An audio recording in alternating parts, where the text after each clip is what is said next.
This natural disaster was the worst in recorded history. First, an earthquake struck which triggered a massive landslide in the Yungay, Peru on May 31st, 1970 at 3:23 p.m. The earthquake had a magnitude and intensity of nearly 8, which is very serious. After the earthquake, the north face of Mount Huascarán was destabilized, causing 10 million cubic meters of rock, ice, and snow to come pummeling down at speeds of 120 miles an hour. As it continued down the mountain, it continued to collect more rock, ice, snow, dust, and debris, totaling in an outstanding 80 million cubic meters falling toward the city of Yungay. The cause of this disaster day in history lies in the movement of Earth's tectonic plates. Through scientific study, we know the continental plate of South America is moving westward, overriding and pushing down the thinner ocean coastal slab of the Pacific. As it bends, strains are produced through pressure and friction. Once this pressure is broken, the top plate slides and glides against the plate subducting it. As this happens, the effects cause seismic waves to travel to Earth's surface, creating earthquakes, and in this case, a massive landslide as well.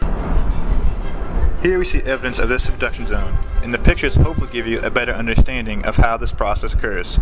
Earthquakes cause the ground to become unstable, and if you live in a mountainous or hilly area with frequent earthquakes, landslides are definitely something to prepare for.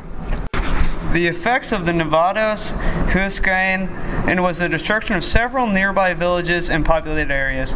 The most notable of these areas was the town of Yungay. Yungay population was close to 25,000, a small, peaceful town in Peru like many others that would never be the same after May 31st, 1970. The landslide, carrying 10 million cubic meters of rock, snow, and debris, at up to more than 100 miles per hour off the glacier's top straight into the city of Yungay and out to a recorded 11 miles. The effects of this landslide were devastating to say the least. The casualty count was high across the impact zone, with close to 80,000 dead, 150,000 injured, millions displaced and homeless, and over $250 million in property damage. Over 186,000 buildings destroyed, leveling the once peaceful city into a shadowy graveyard of its former self. The natural effects of this landslide are none the brighter in comparison to the human side.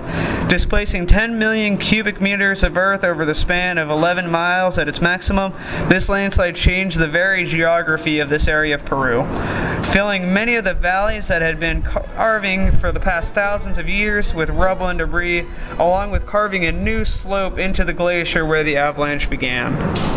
Peru sits right on the verge of the convergent boundary between the Nazca Plate and the South American Plate, where the Nazca Plate is sliding underneath of the South American Plate.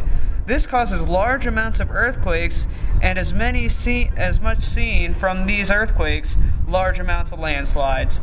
These mass displacements of earth occur from many different sources, such as the earthquakes, erosion, or large amounts of rainfall.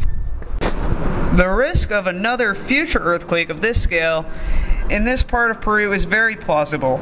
Looking back, another earthquake and landslide hit this area in the exact same spot in 1962, and another a little bit further away in 1974.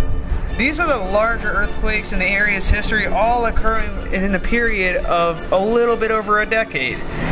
And of course, there are many smaller cases in between these ones, so this area is constantly being eroded or broken down by either earthquakes or erosion, which in this mountainous terrain, which Peru is, leads to large landslides similar, or if not worse, to the one that hit in 1970. There are many ways in which people aim to reduce the probability of landslides. One way of doing this is to add surface drains to landslide-prone areas. If adding a drain is out of the question, diverting water with ditches can also achieve the goal. This is important because reducing the amount of surface water on a landslide-prone area will increase the ground stability. Another way to reduce the probability of landslides from happening is to remove heavy rock and soils at the top of the slope. This decreases the amount of pressure on the slope, which may not stop landslide, but can slow down the action of them. Building retaining walls is another very common way of reducing landslides. This blocks the soil and rocks, keeping them from falling down off the slope. Another possibility probably the easiest, is by planting or preserving vegetation on sloped areas. The vegetation uses the surface water, keeping the soil stronger. Vegetation is also a good way to prevent landslides because the roots or plants lock in the soil and keep it from moving. These are the most common ways to reduce the probability of landslides. Some are more expensive than others, and some work more efficiently than others. But all are possibilities when it comes to landslide and how to prevent them. These should be taken seriously.